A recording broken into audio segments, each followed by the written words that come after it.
Hey guys, what's up? And welcome to another episode of Brew and Build. We're down here in our little hole in the ground. That is where our beacon is, right underneath the Nether Port City. This is where I've been doing all of my mining. Not a huge hole right now, but eventually this will get bigger and bigger. I kind of have a few of these holes around the world. Actually, I think one of them got deleted because I reset chunks, so we didn't have as big of a world, I think. Because I'd done some exploring and stuff, and it, I think, threw off, like, loading a bit, and I was trying to help fix the whole not Netherport City, the whole Steampunk City being all laggy last Minecraft version, but that was just Optifine, so deleted it for no reason, but that's okay. Been going and gathering some various different things. Got a decent amount, like 20 diamonds and stuff, and various materials. All pretty decent, but nothing too crazy. Mainly in it for the stone because we need it today for quite the project. And I don't know how much of it I'm going to get done, but I want to get a good amount of it done. So let's, if we can fly on out and yoink. There we go. Last episode, we built this area up, and I haven't done a ton of work. Done some work on the outside area here, adding some coarse dirt and some andesite and stuff into the cliffs, and I also did do some of the cliffs along here to make it look more natural. But didn't do a ton. I think I'm going to bring the water in all the way up against this. I think that would be better. That would look better. And the logs here are just markers for where trees are going to be going. So I want this to be very wooded feeling and very just like natural. Very opposite of over there, which is going to be very building oriented. Been working out a path design as well. You'll have to let me know what you think of this, but first we must sleep. So the path design I've kind of come up with is a little bit interesting of a mixture. It's coarse dirt, path block, brown concrete powder. Oh, and this is the petrified oak slab. I did change it to our coarse dirt texture. And then this is, so blackstone, regular blackstone, not polished or anything. And then I'm going to throw in some soul soil every now and again in it. And I actually really think that this is going to be an interesting combination of browns. And the blackstone is supposed to be just like natural stone that they maybe threw in to try and make it a little bit more intricate of a path, but ended up being just taken over by all the dirt and stuff. And then I also did some work in here. Very pretty now with some leaves. Put blackstone on the ground here. I want to use this more often. I want to try and find better like use cases for it. And so we have flowers here as well. The bees can kind of hover around. I may extend this over by one just to give them a little bit more variety and options. But as you can see, I haven't really been over here very much recently. I've been trying to, well, I've been over here, but I guess I don't know if it's been loaded while we're over there. And so might not have been running all the time. Also, this is the side design. I don't know if I ever showed that. It's just very simple, very not terribly detailed. And then this is what we built alongside of that. That is the honey farm itself, and this is where the honey is going. It's being sucked out of the tubes and then brought in and made into some form of a vapor product. I don't know exactly what, but on the inside we have the little machine here that is turning it into like honey vapor. Not really sure what exactly that is, but you know, that's okay. But this episode, we are actually addressing that problem, which is I want to have automated wood farming. And it's going to be, I guess, it's automated, but in a sense, we have some snaggles to get through that I totally just didn't think about, but it'll be interesting. We're going to have a good amount of time-lapse building today. So if you don't like time-lapses, I am sorry. But the main issue, the reason we built the honey farm was because we needed honey blocks in order to make a tree farm because we needed, what, like 41 honey blocks? But I am tired of chopping those trees down and I want to automate the process a bit. So we are going to be doing that today. But we're going to be doing that over in the Steampunk City because that is where all our farms go. I also thank you for feedback on this as well. Some of you continue to give nice feedback on this. And I would agree with what I think one of you had said is that it's almost too textured, if that's possible. Like it's too textured. And so we're losing, like there's too much going on. So I need to simplify it. So I think what I'm going to do is I'm going to simplify it down to just this block. And then I'm going to go back through and add maybe some stone, because I was eliminating stone because we used it here as like the base block. And for some reason in my head, I was like, I don't want this to be, you know, just a stone walkway, but I'm going to incorporate it back in and also use this as well. We have to use this block because these portions of the wall are required. So unless we make just a line of it all the way down, which we could do, we could experiment with, we need to use this block in order for the wall to look okay, because these sticky uppy bits right here, that is actually exposed up here. But enough blabbing, let's go ahead and get on into a time lapse of building up this tree farm, and I'm gonna have some nice conversation with you during it. So I hope you enjoyed this time lapse, and let us, wow, I could not have done that better. But let's get on back to the steampunk city and start a building.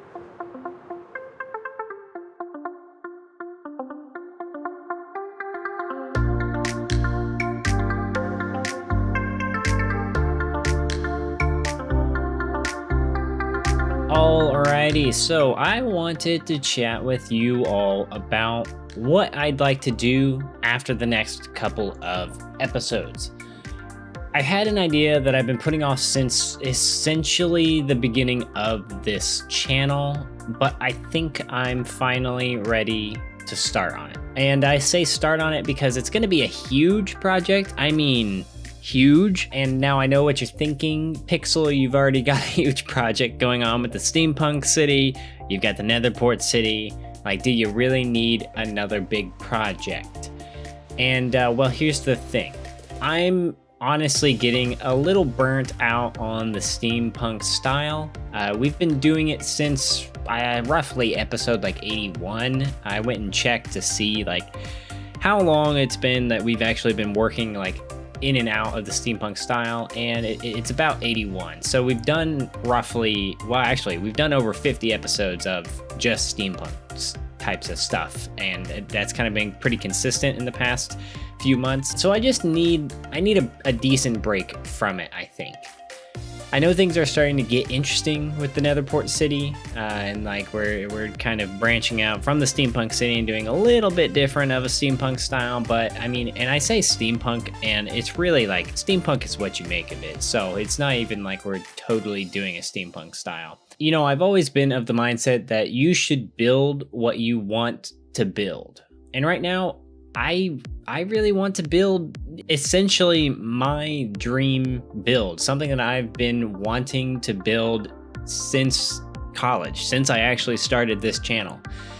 And I think it's time that we do this. So you may be wondering, like, what is the build? Well, like, I'm not telling you. I'm being obviously vague for a reason. I don't want to reveal everything quite yet. But what I will say is it has to do with the Cultist Gate teleportation concept that we've incorporated into this world. I want to dive deep into that concept. I want to dive deep into fantasy-based styles, and I also want to tackle an absolutely mega landscaping / terraforming project. To give you kind of perspective of what I'm thinking, if you've, I know a lot of you have come over from Fwip before, so I know a lot of you know Fwip. If you haven't seen Fwip, definitely check him out. Dude is an awesome builder and an awesome guy. But if you've seen his mountains, that's about the size that I'm talking about. It'll include mountains. Eventually it'll include mountains, I should say. But it's kind of it's a mixture of Fwip's mountain range and the Great Plateau in Zelda Breath of the Wild. Now we need a really big biome to work this idea out, and I think I've found the perfect one, I think. Since it's gonna be high fantasy style, I've chosen a jungle biome to build in. Now granted, we're not gonna be actually building in the jungle. It's gonna be like we're making it all on our own from scratch. So it's gonna be this big plateau that's above the jungle. I'm just there for the color of the jungle foliage. I know some of you are gonna come for me for saying it like foliage. I'm sorry, it's just spelled weird. So I'm choosing jungle because all the plant life is going to be super green and lush looking, and I think that will really breathe life into it and make it also feel really fantasy based. But we have quite a bit of buildup that we need to do before we can start in on this project. We needed an automatic wood farm. We now, by the end of this episode, have one. I want to make an automatic stone generating machine because I enjoy mining, of course, but I want to be able to mine and also automatically harvest stone to be able to make this terraforming grind that I'm going to be embarking on a little bit easier. We're going to need like metric tons of dirt, gravel, terracotta, and all the other landscaping path building blocks. Those can come over time. I'm not going to be like super neat, like I need these before we start type of thing. But I am going to try and do routinely do daily 1 to 2 hour long grind sessions where I just gather materials. And I think I may do these as time lapses. So if you'd like to ask me any sort of questions to address in these time lapses, I like doing voiceovers over just music. I think it's a little bit more involved for you guys, a little bit more interesting. So please feel free to comment any questions down in the comments down below. Lastly, I am setting aside a week to work on the texture pack. You know, I've said previously that I've been trying to work on the texture pack and I've got some things coming that I want to do, but I've really been not sure where to take the glazed terracottas. And I think what I'm gonna do is essentially do what BOO has done with his terracottas, his glazed terracottas in specific, and he made like a specific add-on pack that changes all the glazed terracottas into shingle type of textures. So I am going to try and come up with a few different shingle designs they're all going to be all on my own, as well as I may try and make a few different roof type blocks that aren't strictly shingles. I also plan on changing the red sand and red sandstone to be slightly redder and maybe a little bit more cobblier / shinglier looking. Because it has stairs and slabs, we can work with it a bit more to get more interesting shape to our roofs. And this is going to be like the predominant roof type like texture. So that's my plan going forward. These next couple of episodes are going to be grindy, they're going to be technical, and so I am sorry if you dislike those types of videos. I just want to be able to get things set up so we can make some big strides for this project from the get-go. So it's kind of like if you want to have a really big landscaping sort of section, you need to spend some time gathering materials. And if I can AFK literally like overnight and gather stone automatically, I am definitely going to take advantage of that. Now, as I said, if you have any questions you'd like to ask me or to like answer in time lapses, feel free, leave them in the comment section. I'd love to answer them. I like doing that type of stuff. It's always fun for me. Obviously keep it, PG, kid friendly, all that stuff. I know you guys, you ain't going to be putting anything bad down there. I'll also be making some posts asking for questions whenever I'm actually like editing these time lapses if we don't have any or I want some more. So look out for those. If I remember, I'll really try and remember, but I'm awful at remembering. But I think that will do it. So I believe that is all I wanted to address with you all. I'll let whatever's left of this time lapse wrap up, and then we can take a look at this build in first person here in a sec.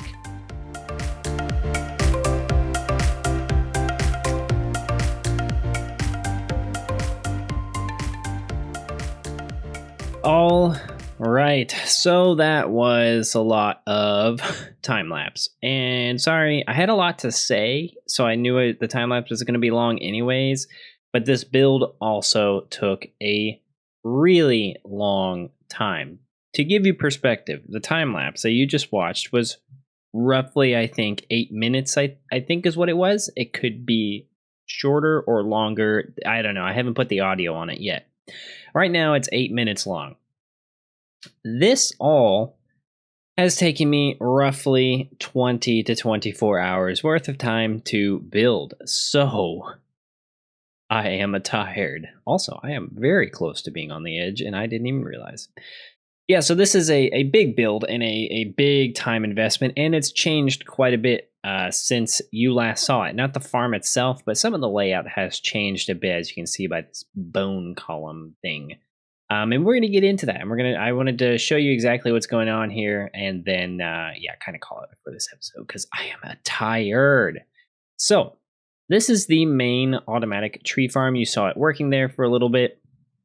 And I'm not going to go into the details of that because that is not my design. It's done by Il Mango, and the tutorial is listed in the description. So if you're building one of these, highly recommend that video. It was very easy to follow and made the building process way, way more achievable than I could have ever done. But I've done some changes here to this. Mainly, it's like this kind of side has changed pretty drastically. And I also, not all of the farm was able to be put into the time lapse. I just ran out of materials and then just forgot to hit replay mod, like hit the replay mod button to make it record. So the end of that melon pumpkin farm was not in the time lapse, but that's okay. I can walk through it now. So we've got our farm up above, which will blow the trees up and stuff and collect wood. And I've already done that actually, and the sorting system's over here. Already done that, and I'll show you kind of the rewards you get from this type of farm. But we've got our collection system down here, and the first bit of my own ingenuity is separating out what I want the drops to be going towards. So originally we had this like big middle structure and kind of like column going up, and it was like this big middle thing.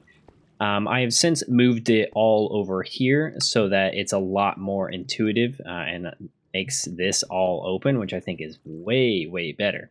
But the first thing that we had to deal with was I wanted this to be an automatic charcoal generator if I wanted it to be. And it is actually now, it can fully automate charcoal. All of these are filled up, and then down here I have just a temporary charcoal storage. So we've got one double chest and then a whole lot of kelp. I forgot I smelted kelp, but a whole lot of different stuff that I have just put through the furnace. And yeah, it's working very, very nice. Very, very nice to have lots of charcoal. Obviously that's all filled up, and that was from I think 1 hour of AFKing. So plenty of charcoal to go around, and then I also have a nice crafting bench. Let's do this there and this there. Very good. So we have that, and so the way that we separate it out is this bit right here is controlled by this lever. If I want the wood to just go directly into the storage system, then I have it flicked down to the wood. If I want charcoal, the coal block indicates the charcoal. So right now it's set to wood, so it flows this way into the item system. If I want charcoal, I flip this and it switches. The redstone block doesn't do anything, but I liked it because it just was an indicator. So this is charcoal. It will flow over these hopper minecarts, which can pick up items a lot faster than a hopper. And so I just wanted to make sure with the amount of items that flow from this, wanted to make sure that we could at least grab quite a bit of items before it overflowed. And the nice thing is, if these fill up somehow, if they actually like fill up and can't distribute out into these hoppers fast enough, it loops around and connects and goes to the storage system. So regardless of the setting, it will go to the storage system, even if the charcoal side of it is getting overflowed.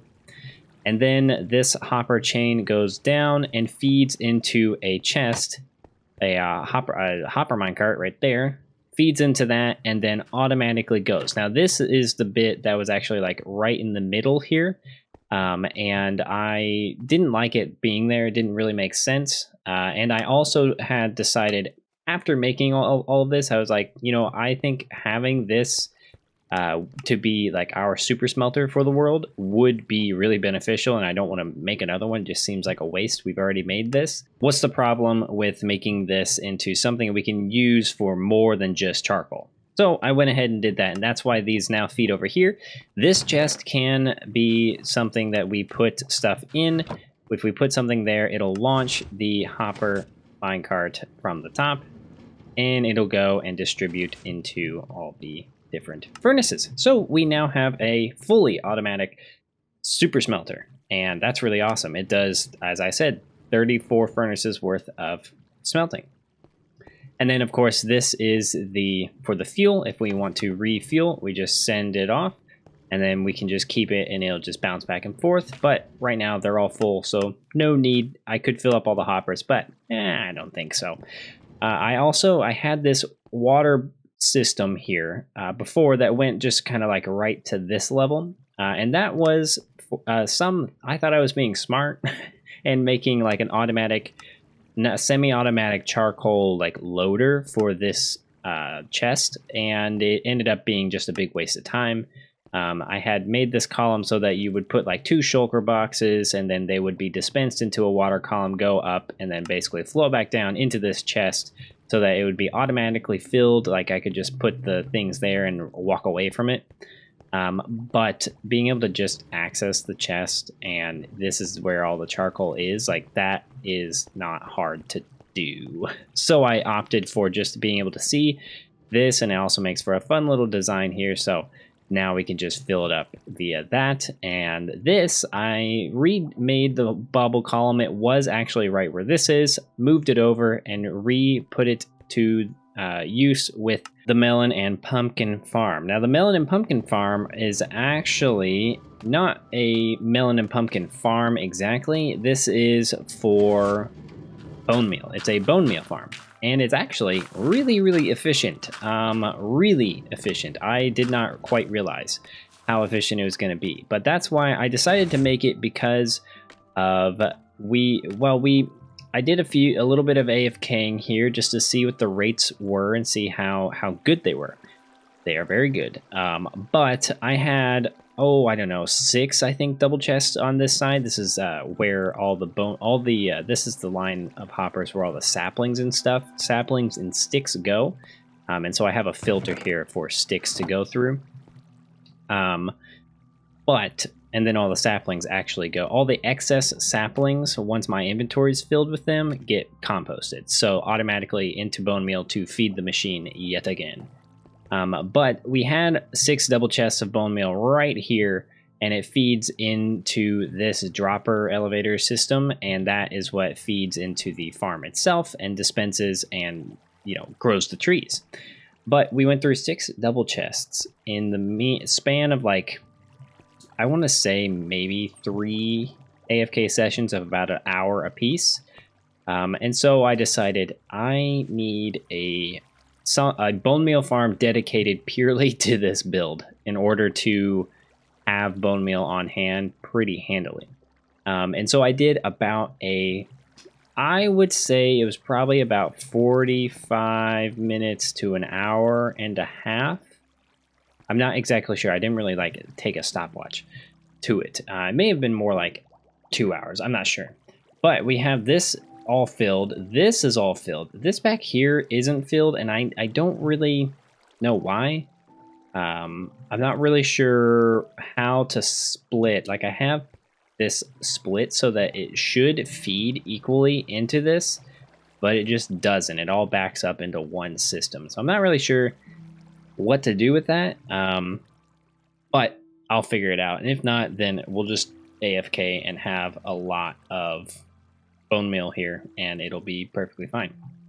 But it's actually filled up all the way through to here. Nope, to here. And actually it should be into this one now. Ah, yes, a few mobs died. So we actually have all the way to here. So we have probably, let's see, 1, 2, 3, 4, 5, 6, 7, 8, 9, 10, 11, 12, roughly 12 hoppers, which is 12 times 5, 70 stacks of bone meal. So, I mean, relatively decent. This is what, 9? So this is 27. So it's a double chest worth. So, I mean, if I AFK here overnight, a couple of nights just on my own, we'll be able to fill up quite a bit, and this has tons and tons of storage. So I'm just going to AFK here quite a bit to get lots of bone meal, and we also have loads of bones from our mob farm, and so I think we're pretty set to do some AFK. Our mob farm has tons of bones in it, and we also have our skeleton farm, which is our experience farm right now. Yeah, we got a lot of bones, my friends. But here is the I did a nice oak session, which actually shows like in maybe 1 hour I got 1, 2, 3, and this was actually halfway full. We've used quite a bit of it since, but there's about 3.5 chests worth of wood that came from one 1 hour session. That is good in my book. That is plenty of wood. And so I'm going to be doing a couple hours for each wood type to really just try and fill like maybe 1 column of these of logs. So we're set on all of them. And I use the birch. This is actually all when I did my 1 to 2 hour charcoal session. This is all just from this is like overflow. When I said that it could overflow, it did, and it overflowed into that chest right there. So this is the project. This has been a big one. It's been a lot of work. And next episode is actually going to be another one of these farms. As I said, we need to get some automation going on some of the main materials that are more grindy because of the new concept that I want to go for. And I'll reveal more maybe next episode. But I need to make a stone farm. And in order to do that, I need to get more redstone. So I'm going to go and just, mining over in the Netherport city. And I'll go mining and just get some more redstone to be able to build up a automatic cobblestone generator, which I think should be easier than this. I can't imagine it being more. I think it'll probably have the same duping system, but other than that, it really should just be fairly straightforward with like pistons and stuff, I would imagine. Don't know. It could be more technical than I'm giving credit for. But we have a super smelter to turn it all into stone, and I am very, very excited. So I hope you guys have enjoyed this episode. I know this is a little bit different than what we normally do. I'm not normally a redstone technical person, but I actually was having a lot of fun doing this because of just how much stuff we're getting from it. So I hope you enjoyed the time lapse, and let me know down below what your thoughts are on everything I talked about in the time lapse. And let me know what you're looking forward to with that. I know I am looking forward to getting out of this steampunk style. Not that it's bad or anything like that. Not that I'm like totally burnt out on it, but I just want a break, I think. And I think that it'll be good for my mojo. I don't have my mojo right now building in the Netherport city. So I'm going to go figure that out, and hopefully we'll be able to get some stone automation, and then I'll get some good textures going as well. So if you guys like the video, leave a like in real life, and yeah, slap the bell icon and all that stuff if you haven't yet, and subscribe if you're new, and all the goodies that you do on YouTube. I will see you guys in the next episode. Bye-bye.